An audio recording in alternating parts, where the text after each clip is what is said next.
வணக்கங்க. இந்த வீடியோல 12th chemistry unit 7 chemical kineticsல இருக்கக்கூடிய book pack question number 26 தான் பார்க்க போறோம். A zero order reaction is 20% complete in 20 minutes. Calculate the value of rate constant. In what time will be reaction be 80% complete னு கேட்டிருக்காங்க. So first என்ன கொடுத்திருக்காங்கன்னா ஒரு zero order reaction கொடுத்துட்டு 20% complete பண்ண 20 minutes ஆகுது. அப்ப 80% complete பண்ண எவ்வளவு நேரம் ஆகும் அப்படினு சொல்லி கேட்டிருக்காங்க. பாப்போமா? ரைட். சொல்யூஷன். ரைட். ஃபர்ஸ்ட் வந்து அவங்க கொடுத்திருக்கிற இன்ஃபர்மேஷன் பிரகாரம் for zero order reaction என்ன வரும் formula? K is equal to concentration of A0 initial concentration minus concentration of A remaining concentration divided by T. இதானே? ரைட். இப்போ என்ன கொடுத்திருக்காங்க பாருங்க. A zero order reaction 20% complete னு கொடுத்திருக்காங்க. அப்போ initial concentration A0 நம்ம என்னன்னு வச்சுக்கலாம்? 100% னு வச்சுக்கலாமா? அதுல 20% complete ஆயிருக்கு. அப்ப ஏங்கிறது உங்களுக்கு ரிமைனிங் தானே? அப்ப 100ல 20% போயிருச்சுன்னா ரிமைனிங் எவ்வளவு இருக்கும்? 80% இருக்கும். சோ நீங்க நான் வந்து நல்லா தெரிஞ்சுக்கோங்க, இந்த 20% அப்படிங்கிறது ஏன்னு எடுக்க கூடாது. ஏன்னா 20% கம்ப்ளீட் ஆகுது.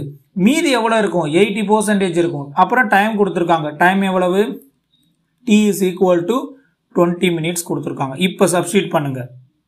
சப்ஸ்டிட்யூட் பண்ணீங்கன்னா K is equal to so என்ன வந்துரும் மேல 100 minus 80 divided by 20. அப்ப என்ன வந்துரும்? 20 divided by 20 which is 1. Therefore K எவ்வளவு கிடைச்சிருக்கு? 1 ன்னு சொல்லி ஃபர்ஸ்ட் ஸ்டெப்ல இருந்து நீங்க ரேட் கான்ஸ்டன்ட் K வை கண்டுபிடிச்சிட்டீங்க. அடுத்தது அப்படியே 80% கம்ப்ளீட் பண்ண எவ்வளவு நேரம் ஆகும்ங்கறத கேட்டிருக்காங்க.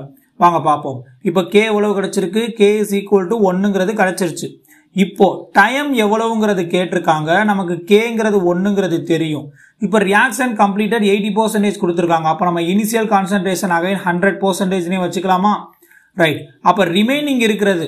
அப்ப 100 minus 80% கம்ப்ளீட் ஆகுது. அப்ப minus 80னா ரிமைனிங் எவ்வளவு இருக்கும்? 20% இருக்கும். இப்போ சப்ஸ்டிட்யூட் பண்ணுங்க. K is equal to concentration of A0 minus concentration of A divided by T.